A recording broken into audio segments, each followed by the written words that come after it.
अस्सलाम वालेकुम। आज का लेक्चर 18 नंबर लेक्चर स्टार्ट हो गया जी। इस लेक्चर में इस लेक्चर से पहले जो है हमने लिस्टिंग्स करना सीखी हैं। सिंपल लिस्टिंग की है, फिर उसके बाद वेरिएशन लिस्टिंग्स की हैं। तो लिस्टिंग्स करने के बाद आपके ईबे के स्टोर के ऑपरेशन स्टार्ट हो जाते हैं। ऑपरेशंस में बेसिकली आपके पास सबसे पहले ऑर्डर्स आते हैं। आप ऑर्डर्स को फुलफ़िल करना स्टार्ट करते हैं। अगर आप अमेज़ॉन से ड्रॉप शिपिंग कर रहे हैं ईबे के ऊपर, तो आपका जो भी ऑर्डर आता है वो आप अमेज़ॉन से फुलफ़िल करते हैं, अपने जो बायर है उसको वहाँ से ऑर्डर सेंड करते हैं, और यूँ आपकी जो है ना सेलिंग एक्टिविटीज़ स्टार्ट हो जाती हैं। लिस्टिंग करने के बाद सेलिंग एक्टिविटीज़ जब स्टार्ट होती हैं और आप ऑर्डर फुलफ़िल करते हैं, तो ऑर्डर फुलफ़िलमेंट के ऊपर सेपरेट एक लेक्चर है। वो इंशाल्लाह इससे अगला लेक्चर या 20वां लेक्चर हो सकता है, जिसपे मैं आपको ऑर्डर प्रोसेसिंग के बारे में इन डिटेल बताऊंगा। तो ऑर्डर प्रोसेसिंग जब स्टार्ट हो जाती है आपकी और आप नॉर्मल एक्टिविटीज़ परफॉर्म करना शुरू कर देते हैं, सेलिंग एक्टिविटीज़ परफॉर्म करना स्टार्ट कर देते हैं, तो डे टू डे जो आपने वर्किंग करनी है, उस डे टू डे वर्किंग के ऊपर ये जो लेक्चर मैं रिकॉर्ड कर रहा हूँ ये सारा उसी वर्किंग के ऊपर है। और उस वर्किंग को बेसिकली हम कहते हैं managing an eBay seller account. तो सेलर अकाउंट को मैनेज करने के लिए आपने जो जनरल इंस्ट्रक्शंस को फॉलो करना है, डेली बेसिस पे जो आपने काम करने हैं, वो ये जो मैंने 7 काम लिखे हैं ये आपने रेगुलरली परफॉर्म करने हैं। तो सबसे पहला जो आपका टास्क है ना जी, जब भी आप अपने अकाउंट के ऊपर आए तो आपने सबसे पहले चेक करना है कि आपके मैसेजेस में कोई न्यू मैसेज तो नहीं है। आपने मेक श्योर करना है कि मैसेज में ख़ास तौर पे बायर और ईबे के जो मैसेजेस हैं, इनको आपने बहुत एहतियात के साथ जो है स्टडी करना है, इनको रीड करना है, और उस पर जो भी एक्शन है वो आपने इमीडिएटली लेना है, उसको पेंडिंग नहीं करना। तो सबसे पहला जो टास्क होता है आपका, आप जैसे स्टोर पे आए तो आप मैसेजेस के अंदर जाके सारे मैसेजेस को रीड करें। मैसेजेस जो होते हैं जी, ये आपके थ्रेट्स होते हैं, जो भी आपके अकाउंट को थ्रेट है, जो भी आप वार्निंग्स हैं, जो भी डेडलाइंस है, मैसेज इनकी जो है ना फर्स्ट हैंड इंफॉर्मेशन आपको देते हैं। तो मैसेजेस से आपको, अगर आपके बायर ने कोई भी रिक्वेस्ट ओपन की है आपके अगेंस्ट ईबे की, वो कस्टमर सपोर्ट में गया और उसने कोई कंप्लेन किया है, तो वो मैसेजेस के अंदर आपको शो होंगे और वहाँ से आप देख सकेंगे कि आपके अगेंस्ट कोई रिक्वेस्ट तो ओपन नहीं हुई।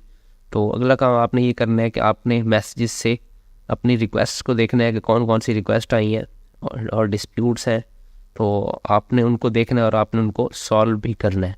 तो ये आपका सेकंड जो है आपका जो काम होगा अपने अकाउंट पे, वो ये होगा कि आपने रिक्वेस्ट चेक करनी है। अब रिक्वेस्ट ये होती है कि आपने जो है ना आइटम सेंड कर दिए अपने बायर की तरफ, तो वो आइटम किसी वजह से जो है ना आपके बायर को नहीं मिला, तो वो ईबे कस्टमर सपोर्ट वो अपने ऑर्डर में ही, जो उसका सेल ऑर्डर होता है उसके अंदर जाके वो एक रिक्वेस्ट करता है कि जनाब मेरा आइटम रिसीव नहीं हुआ, आइटम नॉट रिसीव्ड का केस है जी, मुझे आइटम नहीं मिला, तो मुझे इसके अगेंस्ट जो है कंपनसेट किया जाए। तो ईबे उसे 2 ऑप्शन देता है कि आप क्या चाहते हैं। एक वो ऑप्शन देता है कस्टमर को, कहता है कि आप उसी आइटम को दोबारा से लेना चाहते हैं अगर वो आपके पास नहीं पहुंचा, और दूसरा ऑप्शन ये है कि आप उस आइटम के अगेंस्ट रिफ़ंड ले लें।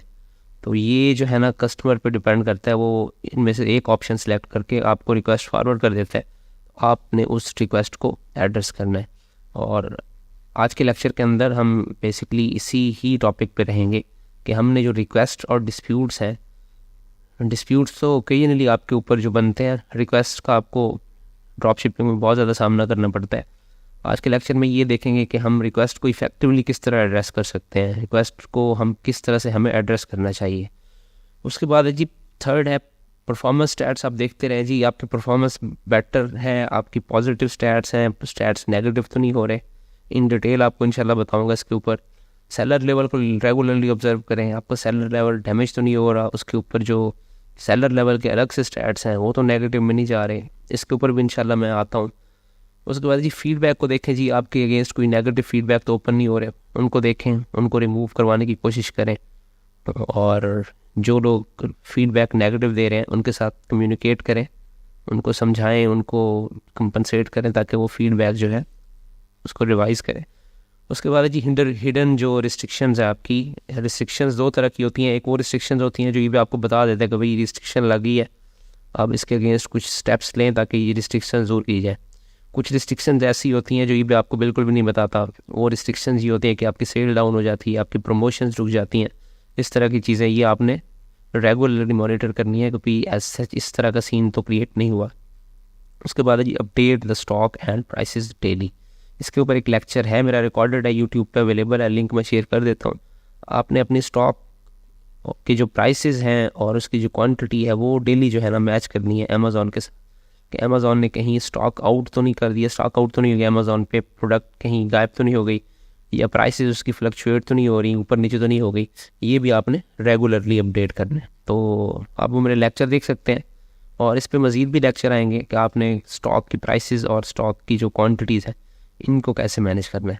तो सबसे पहले ये मैसेजेस को आपने रेगुलरली जो है ना रीड आउट करते हैं, और मैसेजेस में अगर कोई रिक्वेस्ट आपके अगेंस्ट ओपन होगी तो आपने उस रिक्वेस्ट को किस तरह से जो है ना टैकल करना है। आज का लेक्चर जो है बेसिकली ये इसी सेकंड पॉइंट के ऊपर है कि आप रिक्वेस्ट्स को किस तरह से मैनेज कर सकते हैं, रिक्वेस्ट का आपके अकाउंट के ऊपर इम्पैक्ट क्या होता है, आपके अकाउंट को रिक्वेस्ट ओपन होने से क्या नुकसान हो सकता है और क्या नुकसान नहीं हो सकता, और इफ़ेक्टिवली जो हमारा मेथड होना चाहिए वो क्या होना चाहिए कि हम रिक्वेस्ट को किस तरीके से जो है ना टैकल करें। तो रिक्वेस्ट को चेक करते हैं जी। हमारे पास मैसेजेस जब आप ओपन करेंगे तो आपके पास मैसेजेस ओपन करते ही अगर कोई रिक्वेस्ट से रिलेटेड मैसेज होगा तो ये आपको इस तरह से शो होगा। तो इस मैसेज में सबसे पहली बात ये है कि बहुत सारे लोग जो है ना परेशान हो जाते हैं कि ये जो 3 नवंबर डेट आ रही है ना, इस डेट तक आपने ईबे कहते हैं आपसे कि आपने इस रिक्वेस्ट को क्लोज़ करना है, आपने इस रिक्वेस्ट को सॉल्व करना है आपने। तो आपने सॉल्व करना है 3 नवंबर तक, इसको सॉल्व करना है। अब 3 नवंबर को कोई फुल एंड फाइनल डिसीजन नहीं आ जाना। 3 नवंबर को होना क्या है वो मैं आपको बताता हूँ। आपने जो है ना मेक श्योर करना है कि जिस डेट को आपको ये रिक्वेस्ट मसूल हुई है, आपको ईबे ने यहाँ पे वार्न किया है, उस रिक्वेस्ट तक आपने जो आपको एक्शन बेहतर लगता है वो एक्शन परफॉर्म करना बस। उसके बाद आपने ये एक्सपेक्ट नहीं करना कि 3 नवंबर को आपके अगेंस्ट डिसीजन आ जाएगा। अब यहाँ पे ये भी आपको डिटेल बताता है कि जी आपका जो बायर है वो कह रहा है कि उसके पास आइटम जो है वो नहीं पहुँचा, तो आप जो है ना इस रिक्वेस्ट को देखें। तो जब आप इसको सी डिटेल्स पे क्लिक करेंगे ना तो रिक्वेस्ट आपके सामने ओपन हो जाएगी। तो अब ये देखें जी, ये एक रिक्वेस्ट है। इस रिक्वेस्ट में बायर ने कहा है जी the buyer reported their item has not arrived. ठीक है जी। अब आपने ना बहुत गौर से ध्यान के साथ ना इस लेक्चर को फॉलो करना है और बिल्कुल भी जल्दी नहीं करनी। हो सके तो इस यहाँ से जो है ना आप 2 से 3 दफ़ा देखें, इसको रिपीट करके देखें, ताकि जो भी चीज़ें मैं आपको बताने जा रहा हूँ वो आप उसको ना ज़बानी याद कर लें, आपको बार बार जो है ना वीडियो की तरफ भी ना आना पड़े और आप भूल भी ना जाए। तो सबसे पहले वो आपको बताता है कि ये आइटम जो है ना रिसीव नहीं हुआ जी, और बायर क्या कह रहा है, वो नीचे फिर लिखता है the buyer requested refund because their item has not arrived, please respond to their request as soon as possible. Buyer's request है जी the buyer request refund, buyer's message not happy. अब बायर ने क्या किया जी, बायर ने ये कहा है, बायर यहाँ पे आपको 2 ऑप्शन दे सकता है। एक वो कह सकता है कि मुझे यही आइटम आप दोबारा से भेज दें, उस केस के अंदर आपको ये आइटम दोबारा भेजना पड़ेगा। सेकंड ऑप्शन बायर के पास ये है कि वो कहे कि जनाब मुझे आइटम नहीं मिला लेकिन आप मुझे रिफ़ंड कर दें। तो इस कंडीशन के अंदर आपको रिफ़ंड करना पड़ेगा अगर आपके पास कोई सूरत हाल नहीं होगी। लेकिन मेक श्योर कि आपने सबसे पहले क्या करना है, इस रिक्वेस्ट को अपनी फेवर में सॉल्व करवाना है। ठीक है, अगर आप जैसे बायर कह रहे हैं ना, अगर वो कह रहे हैं रिफ़ंड, आपने रिफ़ंड कर दिया तो इट मीन्स आपने सरेंडर कर दिया है कि जैसा बायर कह रहा है वैसा बिल्कुल ठीक है, आपका एक्चुअली आइटम नहीं गया। इस चीज़ को आप एंडोर्स कर रहे हैं कि जनाब आइटम वाकई नहीं गया।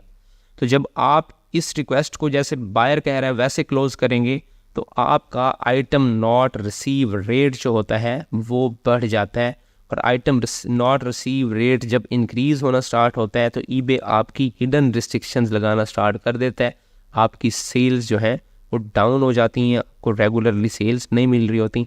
और जो लोग सोशल मीडिया पे बार बार चीख रहे होते हैं कि हमें सेल्स नहीं आ रही, तो उनकी मेन रीज़न यही होती है। और वो लोग जो नीचे कमेंट्स के अंदर कह रहे होते हैं कि जनाब लिस्टिंग के जो टाइटल है उसको इम्प्रूव करें, डिस्क्रिप्शन को बहुत खूबसूरत सा करके बनाएं, ऐड रेट बढ़ा दें, वो दुनिया के सबसे बड़े बेवकूफ़ लोग हैं जो ये मशवरा दे रहे होते हैं। एक्चुअली जब आपको हिडन रिस्ट्रिक्शन लगती है तो फिर आपका इस तरह का कोई भी काम आपको फ़ायदा नहीं देता। बेशक आप जितना उस लिस्टिंग को खूबसूरत बना लें, टाइटल के ऊपर जितना काम कर लें, तो वो इस चीज़ से इम्प्रूव नहीं होता। उसके लिए आपको फिर आइटम नॉट रिसीव रेट को इम्प्रूव करना पड़ता है। ऐसी पॉलिसीज़ बनानी पड़ती हैं, ऐसे प्रोडक्ट्स लगानी पड़ती हैं जिससे आपके जो रिफ़ंड के केसेस हैं ये कम से कम हो। तो अब मैं आपको बताना ये चाह रहा हूँ, मेरा इन शॉर्ट कहने का मकसद ये है कि अगर बायर आपको जो भी यहाँ पे रिक्वेस्ट कर रहे हैं ना, अगर आप उसको मनोमान मान के वो पूरा कर देते हैं तो ये कोई आपका कारनामा नहीं है, ये केस सॉल्व नहीं हो गया। ये एक अदद आपकी जो है ना हिडन डिफेक्ट लग गया आपके अकाउंट के ऊपर, आपका आइटम नॉट रिसीव रेट बढ़ चुका है। ठीक है जी। बायर मैसेज में कुछ भी लिख सकता है, बायर कह सकता है कि जनाब फलां तारीख को मैंने ऑर्डर किया था और अभी तक वेट कर रहा हूँ, नहीं मिल रहा, बट जो भी उसका दिल करेगा वो मैसेज यहाँ पे लिख देगा। अब इस बंदे ने नॉट हैप्पी लिखा है, तो अब ये रिफ़ंड आपसे डिमांड कर रहा है जी, आपने इसको रिफ़ंड नहीं करना। अभी इसको मैं आपको मज़ीद एक्सप्लेन करूँगा कि एक्चुअली इसके साथ क्या होना चाहिए जब बायर रिफ़ंड रिक्वेस्ट करे, चाहे वो ये कहे कि मुझे नया आइटम भिजवाएं। इस सूरत हाल में आपने क्या करना है, मैं इसकी तरफ बाद में आता हूँ। अभी मैं आपको बताता हूँ कि आपने रिस्पॉन्ड कैसे करना है। सबसे पहले है जी add tracking details for the buyer. सबसे पहले ईबे आपको ऑप्शन देता है और इसको सिलेक्ट करके रखता है, और ईबे को भी पता है कि ये सबसे बेस्ट ऑप्शन ये है। ईबे आपको प्रोटेक्ट कर रहा है कि उसने यहाँ इसी को सिलेक्ट करके रखा हुआ है कि आप ट्रैकिंग डिटेल्स दें, क्योंकि देखें आपका एक्शन ईबे का एक्शन है। बायर को ये लग रहा है कि ये आइटम ईबे भेज रहा है उसे, ठीक है ना। At the first side buyer ये सोच रहा है चूँकि मैंने ईबे से जो है ना बाय किया है तो ये ईबे ही मुझे भेज रहा है। तो अब ईबे की जो गुडविल है ना वो डिपेंड करती है आपके एक्शंस के ऊपर। तो ईबे इसीलिए पहले आपको यहाँ सेलेक्ट करके दे रहा है कि भाई ट्रैकिंग डिटेल्स पहले दे दो, ठीक है ना जी। तो आपने सबसे पहला कोर्स ऑफ एक्शन ये है कि आपने ये देखना है, यहाँ ऑर्डर डिटेल्स के अंदर जाएंगे, डिटेल के अंदर आपने देखना है कि आपने कोई ट्रैकिंग अपडेट की है या नहीं की। फर्स्ट ऑफ ऑल जो यहाँ पे दो ऑप्शंस आपके पास हैं, अगर तो आपने ट्रैकिंग डिटेल्स अपडेट कर दी हैं और आइटम डिलीवर्ड शो हो रहा है ट्रैकिंग के अंदर, तो आपने सिंपली इसी ऑप्शन को सिलेक्ट करना है और कंटिन्यू पे क्लिक करना है। तो आपकी जो ट्रैकिंग है वो आप डाल के उसको अपडेट कर देंगे। तो इस तरह ट्रैकिंग अपडेट करने के बाद आपका जो काम है वो फाइनल हो जाएगा, आपने मज़ीद कुछ नहीं करना। और ये ट्रैकिंग डिटेल जो है आपने 3 नवंबर जो है उससे पहले अपडेट करनी है, ठीक है जी। तो ये सबसे पहला कोर्स ऑफ एक्शन है। अगर आपके पास ट्रैकिंग डिटेल अवेलेबल नहीं है, आपको लगता है कि आपने आइटम भेज दी है और अमेज़ॉन से भेज दी है और अब आपके पास ट्रैकिंग नहीं है, आप अमेज़ॉन की ट्रैकिंग किस तरह से जी मैनेज करेंगे, वो तो ईबे एक्सेप्ट ही नहीं करता, तो क्या होगा। अब ज़्यादातर जो है ना हमारे आइटम नॉट रिसीव की जो केसेस हैं वो यहीं पे आके रुक जाते हैं कि हमें फिर अल्टीमेटली रिफ़ंड करना पड़ता है, क्योंकि हम ट्रैकिंग प्रोवाइड ही नहीं कर सकते, हमारे पास ट्रैकिंग है नहीं। तो सबसे पहली चीज़ ये है जी ट्रैकिंग। जब मैंने आपको रिसोर्स मैनेजमेंट में लेक्चर दिया था तो मैंने सबसे पहले यही बात की थी कि भाई ड्रॉप शिपिंग का बिज़नेस अगर स्टार्ट करना है तो अगर आपके पास ट्रैकिंग का कोई फुल प्रूफ सिस्टम नहीं है तो आप ये काम ना करें, इससे पूरी जो है ना कम्युनिटी को नुकसान होगा। तो ट्रैकिंग आपके पास लाजमी तौर पे होनी चाहिए। अगर इन केस आपको लग रहा है कि ट्रैकिंग अमेज़ॉन पे, कोशिश करें कोई कन्वर्ट की हुई ट्रैकिंग प्रोवाइड कर दें, प्रोवाइडेड दैट कि वाकई आइटम अगर पहुंच चुका है तो फिर आप कोशिश करें कि उस ट्रैकिंग को कन्वर्ट करवा लें। अगर आपको लगता है कि ट्रैकिंग कन्वर्ट नहीं हो सकती, ठीक है, और ये आपकी बहुत बड़ी कमज़ोरी है कि आपने ट्रैकिंग जो है ना कन्वर्ट नहीं करवाई या कन्वर्जन कोई टूल नहीं रखा हुआ या कोई सर्विस सब्सक्राइब नहीं की, तो फिर अल्टीमेटली आप रिफ़ंड कर दें उसको, क्योंकि आपके पास और कोई चारा नहीं है कि आप जो है ना बायर को कंपनसेट कर दें। और जब आप रिफ़ंड करेंगे तो समझ लें कि आप जो केस है ये हार चुके हैं, केस आपने विन नहीं किया। इन केस अगर आपने ट्रैकिंग अपडेट की हुई है और आइटम ट्रैकिंग के अंदर मसला आ रहा है, आइटम नहीं हो रहा, शिप नहीं हो रहा, तो आप उस ट्रैकिंग को भी लगा दें। फिर आप अपने प्लेटफॉर्म जो अमेज़ॉन है वहाँ जाके कंप्लेन करें कि जनाब ये आइटम नहीं पहुँच रहा, हमें रिफ़ंड करें या नया आइटम भेजें। तो आप इसको नया आइटम भेजेंगे। जब आप इसे नया आइटम भेजेंगे तो आप एक मैसेज सेंड करेंगे। मैसेज के अंदर आप इसको बताएंगे कि जनाब ये जो आइटम है ये हमने आपको भेज दी, आप 1 से 2 दिन वेट कर लें। बेशक फिर वो 3 दिन भी अगर आपका 3 नवंबर वाला जो है ना वो गुजर जाता है, 3 नवंबर से भी मसला आगे चला जाता है, आपको टेंशन नहीं होगी, एटलीस्ट आपकी ट्रैकिंग जो है वो काम कर रही होगी, और जो बायर है वो भी हौसले में आ जाएगा कि आइटम मेरा आ रहा है, तो कुछ दिन के बाद वो रिसीव हो जाएगा बायर को, और यूँ आपका जो ट्रैकिंग का स्टेटस है वो अपडेट हो जाएगा। जब वो अपडेट हो जाएगा तो फिर इस रिक्वेस्ट का कोई इशू नहीं है, ये आपके हक में ही इसका फैसला आएगा। ठीक है जी, तो ये मैंने आपको बता दिया कि आपने सबसे इम्पोर्टेंट चीज़ मैं बार बार रिपीट कर रहा हूँ कि रिफ़ंड करने से आपने गुरेज करना है। किसी भी सूरत हाल में आपने कोशिश करना है कि आप आखिरी कोशिश करें, आखिरी हद तक जाएं कि बायर को रिफ़ंड ना करना पड़े। अगर आपने बायर को रिफ़ंड कर दिया तो यूँ समझ लें कि आप केस हार गए हैं। ठीक है जी, तो सेकंड ये है कि आप अगर आप बहुत अच्छी गुडविल है, आपको बहुत अच्छा अकाउंट है और आपकी ट्रैकिंग भी डिलीवर हो गई है, ठीक है, और आप एज ए गुड जेस्चर इसको जो है ना रिफ़ंड करना चाहते हैं, आप कहते हैं कोई मसला नहीं है, आइटम बहुत लो प्राइस का है और बायर बेचारा तंग हो रहा है, हो सकता है इसे ना मिला हो, तो आप मैं इसको रिफ़ंड भी कर देता हूँ। तो आप कोशिश ये करें कि उसे रिफ़ंड करें, और रिफ़ंड के अंदर जो रिक्वेस्ट आएगी, ठीक है ना जी, जो रिफ़ंड के अंदर आप रिक्वेस्ट जो रीज़न आएगी उसमें आप ये लिख सकते हैं कि बायर ने इस आइटम को कैंसिल करने की रिक्वेस्ट की है। ठीक है जी, इस ऑर्डर को कैंसिल करने की रिक्वेस्ट की है। सेकेंडली, आप अगर रिफ़ंड करते हैं और ये चीज़ मेंशन नहीं करते तो आपने क्या करना है, सिंपली ईबे को जो है एक मैसेज करना है, ईबे के साथ कांटेक्ट में जाना है और ईबे को बताना है कि जनाब ये जो आइटम है एक्चुअली ये डिलीवर्ड हो चुका है, मैं इस केस में एक विनर हूँ क्योंकि मैं ये भेज चुका हूँ, फिर भी एज ए गुड जेस्चर मैं इसे रिफ़ंड कर रहा हूँ, तो काइंडली इस रिफ़ंड का जो इम्पैक्ट है वो मेरे आइटम नॉट रिसीव के अंदर नहीं जाना चाहिए। ये आपने बात क्लियर करवा लेनी है, और ईबे इस चीज़ को रेक्टिफाई करेगा और आपको इंश्योर करेगा कि आपकी परफॉर्मेंस को ये चीज़ जो आपका रिफ़ंड है जाकर टच नहीं करेगा। अदरवाइज़ आपने पूरी कोशिश करनी है रिफ़ंड नहीं करना, और एज ए गुड जेस्चर अगर आप रिफ़ंड करना चाहते हैं और आप ईबे से बात करके इसको ठीक नहीं करवा सकते तो आप कोशिश करेंगे फिर रिफ़ंड ना करें, क्योंकि रिफ़ंड आपका आइटम नॉट रिसीव रेट को इंक्रीज़ कर देगा। तो जी यहाँ पे ये चीज़ क्लियर हो गई। अब फॉर एग्जांपल बायर आपसे कहता है, ये तो केस था कि बायर ने कहा है कि जी मुझे रिफ़ंड कर दें, अब बायर आपसे कह सकते हैं कि मुझे एक और आइटम चाहिए। अब आपने आइटम और चाहिए केस में ये देखना है कि फॉर एग्जांपल आपका जो है ना आपने भेजा ही नहीं है, ठीक है ना, एक सिनेरियो ये है कि आपने आइटम अभी तक भेजा ही नहीं है, आइटम आउट ऑफ स्टॉक हो गया था अमेज़ॉन से और आपने भेजा नहीं है, और अब जाके जो है ना बायर ने रिक्वेस्ट ओपन कर ली है, तो अब आपके पास वो अगर ये कहता है कि सेम आइटम चाहिए, तो आप कोशिश करें कि 3 नवंबर तक वेट कर लें। 3 नवंबर तक हो सकता है आइटम दोबारा से आ जाए।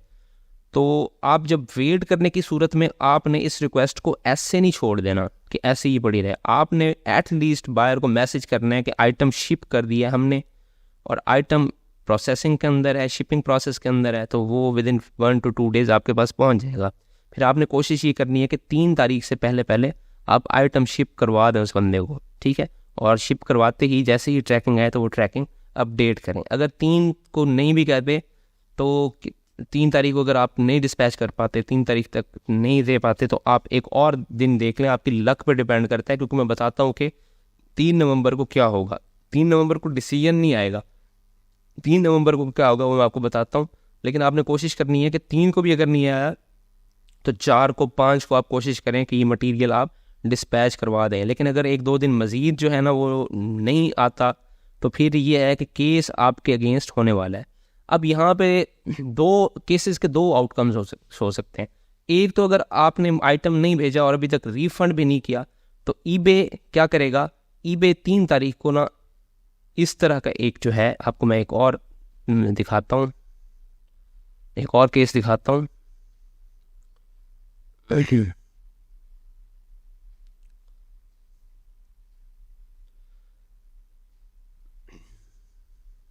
ईबे जी क्या करेगा, अब ये एक और केस है। इस केस के अंदर जो है ना वो यूँ समझ लें कि 3 तारीख गुजर चुकी है, आपका जो 3 नवंबर है ना वो गुजर चुका है। अब यहाँ पे 1, 2, 3 ऑप्शन जो पहले वाले हैं ना उसके साथ ईबे क्या कहता है, चौथा ऑप्शन दे देता है यहाँ पे, ask eBay to step in and help.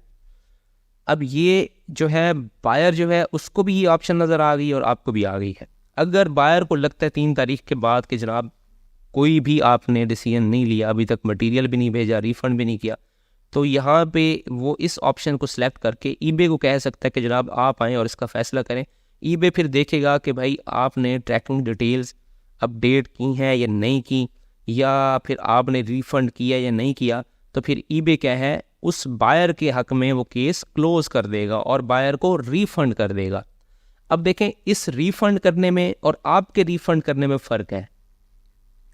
जो रिफ़ंड आप करेंगे वो आइटम नॉट रिसीव रेट को डिस्टर्ब करेगा, वो आइटम नॉट रिसीव रेट को इंक्रीज कर देगा, और जो रिफ़ंड ईबे करेगा और इस केस को बायर के हक में क्लोज करेगा, वो आपके अकाउंट के ऊपर एक जाहिर होने वाला डिफेक्ट लगेगा। आइटम नॉट रिसीव एक हिडन डिफेक्ट है, वो भी चेक हो सकता है। आप अपनी परफॉर्मेंस सेक्शन में जा सकते हैं, वहाँ पे देख सकते हैं उसको भी। लेकिन आपका जो आपका सेलर लेवल है वो उसको इम्पैक्ट नहीं करता आइटम नॉट रिसीव रेट। ठीक है, वो आइटम आपका जो सेलर लेवल अगर अबव स्टैंडर्ड है वो अबव स्टैंडर्ड ही रहेगा, उसको कोई वो इम्पैक्ट नहीं करता। ठीक है, उस केस में जब आप रिफ़ंड कर देते हैं तो वो एक आपका आइटम नॉट रिसीव रेट बढ़ जाता है, लेकिन वो सेलर लेवल, आपने ये बातें बड़ी गौर से सुननी है, सेलर लेवल को जो है ना इम्पैक्ट नहीं करेगा। लेकिन अगर आप केस हार गए और ईबे ने डिसीजन आपके अगेंस्ट दे दिया, ईबे कहता है कि जनाब आपने ना ट्रैकिंग डिटेल्स अपडेट की है ना आपने रिफ़ंड किया, तो जी मैं खुद कर रहा हूँ रिफ़ंड, और जो है ना आपका कस्टमर जो है ना वो विन कर गया केस, तो उस केस में आपके ऊपर एक डिफेक्ट लगता है जिसे कहते हैं cases closed without seller resolution. वो कहाँ पे होता है जी, मैं आपको दिखा देता हूँ। यहाँ पे सेलिंग में आए आप, सेलिंग में जैसे ही आएंगे आप, यहाँ पे ओवरव्यू है, ओवरव्यू के अंदर आपने देख लेना यहाँ पे ये जो आपका सेलर लेवल है ना जी, सेलर लेवल में आपने देखना है, ये सेलर लेवल में ये जो है ना जी cases close without seller resolution, ये वही केस है, ये जो अभी मैं आपको बता रहा हूँ ये वही केस है कि आपने ना कोई ट्रैकिंग अपडेट की है और ना ही आपने जो है उस बायर को रिफ़ंड किया है। तो ईबे क्या करता है, ईबे इमीडिएटली जो है ना उसको क्लोज कर देता है, केस को, बायर को रिफ़ंड कर देता है, और ये वाला केस जो है ना आपके अगेंस्ट ओपन होता है और ये रेट आपका बढ़ जाता है। ये सर्टेन लेवल पे जाए तो आपका अकाउंट अबव स्टैंडर्ड से बिलो स्टैंडर्ड भी हो सकता है, और आप बिलो स्टैंडर्ड हो जाए तो सेल्स लेना बहुत मुश्किल हो जाता है। तो इस वीडियो में अगर कोई शख्स ऐसा भी है जो देख रहा है और उसका अकाउंट बिलो स्टैंडर्ड है तो हमसे कॉन्टैक्ट कर सकता है। हम बिलो स्टैंडर्ड अकाउंट्स को भी बहुत अच्छा चलाते हैं, एक्सपीरियंस है हमारे पास, तो ये एक इजाफी चीज़ है। अगर कोई बिलो स्टैंडर्ड वाला भाई है अकाउंट को अच्छे से चलवाना चाहता है तो हम चला के देंगे। तो बिलो स्टैंडर्ड में आपको काफ़ी सारे मसाइल का सामना करना पड़ता है। तो यहाँ पे ये जी cases close without seller resolution, ये एक बहुत डेंजरस किस्म का आपका जो है ना डिफेक्ट है। ये जब लग जाता है, ये बढ़ना जब स्टार्ट होगा तो आपकी परफॉर्मेंस डाउन होती जाएगी। तो ये इससे परफॉर्मेंस जो है आपकी अभी जो है ना एज सच जितना आइटम नॉट रिसीव जो केस है वो तब आता है जब आप जो है ना खुद रिफ़ंड कर देते हैं, तो तब वो डिफेक्ट लगता है। जब ईबे रिफ़ंड करता है और केस क्लोज करता है तो फिर ये वाला डिफेक्ट लगता है। तो दोनों सूरतों के अंदर रिफ़ंड जो है वो ज़्यादा डेंजरस है। तो कोशिश ये करें कि अगर आपको जो है ना दोनों सूरतों में रिफ़ंड ही करना पड़ रहा है, कोई सूरत हाल नहीं है, तो खुद रिफ़ंड कर दें, इससे बच जाएं ताकि आपका अकाउंट बिलो स्टैंडर्ड ना जाए। क्योंकि आइटम नॉट रिसीव रेट को आप बाद में भी ठीक कर सकते हैं, आप उसको जो है इम्प्रूव कर सकते हैं, और सेल्स भी आपकी उस तरह से डाउन नहीं होती जिस तरह बिलो स्टैंडर्ड में हो जाती हैं। तो वो करें, कोशिश करें कि आप फिर रिफ़ंड कर दें। मैं दोबारा से उस पर आ जाता हूँ जी। तो अब जब ये यहाँ ईबे को इन्फॉर्म कर देगा आपका जो बायर है कि जनाब मेरा तो मसला हल नहीं हुआ, तो ईबे ने अल्टीमेटली क्या करना है, इस बंदे को केस जो है वो इस बंदे के हक में क्लोज करना है और उसको रिफ़ंड कर देना है। दूसरी सूरत हाल ये है कि आपने ट्रैकिंग वगैरह अपडेट कर दी थी जी, बिल्कुल ठीक ट्रैकिंग अपडेट कर दी है आपने, और ट्रैकिंग का स्टेटस आप ऑर्डर डिटेल में जाके देखते हैं कि वो जी बिल्कुल शिप्ड आ रहा है जी। इसको ओपन कर लेते हैं। इसको ओपन करने के बाद आपने देखा है कि यहाँ पे इसका स्टेटस क्या है, तो आप देख सकते हैं कि आपने जो ट्रैकिंग अपडेट की है ये डिलीवर्ड शो हो रही है। ठीक है जी, ये डिलीवर्ड शो हो रही है, इसीलिए ये केस आज तक पेंडिंग ही पड़ा हुआ है। इस पे ना ईबे ने कोई एक्शन लिया है, ना हमने कोई एक्शन लिया है, ना बायर ने लिया। बायर को भी पता चल गया कि आइटम पहुंच गया। तो जब आपने ट्रैकिंग अपडेट कर दिया तो अब आप कह सकते हैं ईबे को, ask eBay to step in and help, क्योंकि 3 नवंबर की डेट गुजर चुकी है, लेट्स सपोज, और अब टाइम ये आ गया कि अब ईबे ने इसके ऊपर डिसीजन लेना है। तो अब इसके ऊपर डिसीजन आपको चाहिए कि आप डिसीजन जो है अपनी फेवर में करवा लें। ये बिल्कुल ऐसी पेंडिंग नहीं पड़ी रहनी चाहिए। आप इसको ओके करेंगे, ओके करने के बाद आप इसको कंटिन्यू करेंगे।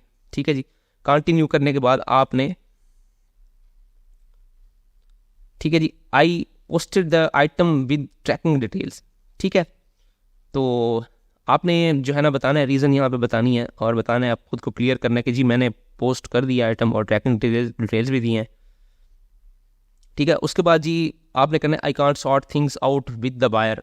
आपको लगता है कि बायर भी जो है ना आपको मुसलसल तंग कर रहा होगा, तो जी नहीं आई मेरे पास, आपने ट्रैकिंग दे दी है और बायर फिर भी मैसेज किए जा रहा है कि जनाब नहीं मेरे पास नहीं पहुंचा, तो आप इस ऑप्शन को सेलेक्ट कर सकते हैं। Okay, I refund the buyer and the buyer is not satisfied. आप कह सकते हैं कि जी मैंने इसे रिफंड किया लेकिन वो सेटिस्फाइड नहीं हो रहा। तो हमारा केस जो है वो ये है कि I posted the item with tracking details. उसके बाद जो है यहाँ पे आप डिटेल्स लिख सकते हैं कि जी मैंने इसको भेज दिया इस बंदे को, और आप ट्रैकिंग का स्टेटस देख सकते हैं। ट्रैकिंग का स्टेटस बिल्कुल ओके है, डिलीवर्ड हो चुकी है, और इसे सबमिट कर दें बस, उसी दिन जो है ना आपके हक में फ़ैसला आ जाना है। तो इस तरह से जो है ना आपने कोशिश ये करनी है। मैं आपको फिर एडवाइस कर दूं कि रिफ़ंड से जो है ना आपने किनारा कशी करनी है। कोशिश ये करें आप कि अगर आप आइटम डिलीवर नहीं कर सकते, अमेज़ॉन पे आउट ऑफ स्टॉक हो गया है, अगर आपको लगता है कि ये आइटम नहीं जाएगा, तो कोशिश करें कि ये रिक्वेस्ट ओपन हो ही ना, ठीक है। अब ये जो चीज़ है ये आपने फिर एक दफ़ा सुननी है कि कोशिश ये करें कि ये जो आपका बायर है ना वो इस स्टेज पे ना जाए कि उसे ये ओपन करना पड़े। आप जैसे ही आपको लगे कि आइटम जो है ना नहीं हो सकता, जो है ना हम उसको प्रोड्यूस नहीं कर पा रहे, उसको अवेल नहीं कर पा रहे, तो आप सिंपली बायर को मैसेज कर दें कि जनाब ड्यू टू सम प्रॉब्लम्स आपका आइटम जो है वो शिपिंग के अंदर इन्वॉल्व है, वो मतलब शिपिंग प्रॉब्लम में से गुजर रहा है, तो विद इन फ्यू डेज़ हम आपको जो है ना आइटम डिलीवर कर देंगे। आपने ये बिल्कुल भी शो नहीं करना है कि आप आउट ऑफ स्टॉक हैं। आपने जो है ना आइटम इसलिए नहीं भेज सकते कि आपके पास अवेलेबल नहीं है। आपने सिर्फ और सिर्फ ये उन्हें बताना है कि आइटम नॉर्मल से 1-2 दिन ज़्यादा ले सकता है, तो आपने वेट करना है, आइटम आप तक पहुंचेगा। तो आपने साइलेंस जो है बिल्कुल नहीं रखनी। ईबे के ऊपर कोई भी मैसेज आए उसे फ़ौरन रिस्पॉन्ड करना है। इस तरह का केस है, फ़ौरन रिस्पॉन्ड करना है। आउट ऑफ स्टॉक हो गए हैं अमेज़ॉन के ऊपर, अपने बायर को लाजमी तौर पे मैसेज करें कि जनाब हमारे साथ मसला चल रहा है, कोई इशू चल रहा है, जिसकी वजह से हम आइटम आपको पूरे टाइम के ऊपर नहीं पहुँचाएंगे, कुछ दिन लग जाएंगे आइटम को डिलीवर होने में। तो ये आपने करना, बिल्कुल साइलेंस रखेंगे तो ये केस आपके अगेंस्ट ओपन हो जाएगा। और इन केसेस का ज़्यादातर जो है ना आपके अगेंस्ट ही जाते हैं। आप रिफ़ंड करके ये ना समझा करें कि वो आपके हक में गए हैं, वो आपके अगेंस्ट ही हैं, और मुसलसल रिफ़ंड करने से आपका अकाउंट किसी काम का नहीं रहता। तो कोशिश करें कि आप इस तरह से जो है ना इसको मैनेज करें। इंशाअल्लाह ताला उम्मीद करता हूँ कि ये इसको देखने के बाद ना काफ़ी सारी चीज़ें क्लियर हो गई होंगी आपको। और फिर वही बात कहता हूँ कि जो मैंने रिसोर्स मैनेजमेंट में कहा था कि आप सबसे पहले ट्रैकिंग का इंतज़ाम करें, फिर आगे काम करें। ट्रैकिंग का इंतज़ाम नहीं होगा तो काम मुश्किल हो जाएगा। और दूसरी बात यह है कि स्टॉक मैनेजमेंट सिस्टम अच्छा रखें। आपको जब आउट ऑफ स्टॉक हो जाए तो आपको पता चल जाए, प्रोडक्ट अगर अमेज़ॉन पे आउट ऑफ स्टॉक हो गई है तो आपको आइडिया हो जाना चाहिए कि प्रोडक्ट आउट ऑफ स्टॉक हो गई है, आप उसको ख़त्म कर दें, ताकि इस तरह का कोई ऑर्डर ना आए। फिर आप ऑर्डर फुलफिल नहीं करेंगे तो आपके अगेंस्ट रिक्वेस्ट ओपन हो जाएगी, और रिक्वेस्ट ओपन हो जाएगी तो ज़ाहिर है फिर रिफ़ंड करना पड़ेगा, और आपका जो आइटम नॉट रिसीव रेट है वो बढ़ जाएगा। अगर आप रिफ़ंड नहीं करेंगे तो ईबे केस क्लोज़ कर देगा, बायर को रिफ़ंड कर देगा, और उस सूरत हाल में आपका वो जो डिफेक्ट है, आपका cases close without seller resolution, वो इंक्रीज़ हो जाएगा, अकाउंट और ज़्यादा डेंजर में चला जाएगा। और आइटम नॉट रिसीव का रेट अगर नए अकाउंट्स पे कुछ उससे ज़्यादा हो जाए, कुछ उसके जो थ्रेशोल्ड है उससे ज़्यादा हो जाए, तो आपका अकाउंट रिस्ट्रिक्ट हो जाएगा, आपकी ईबे सेलिंग रोक देगा।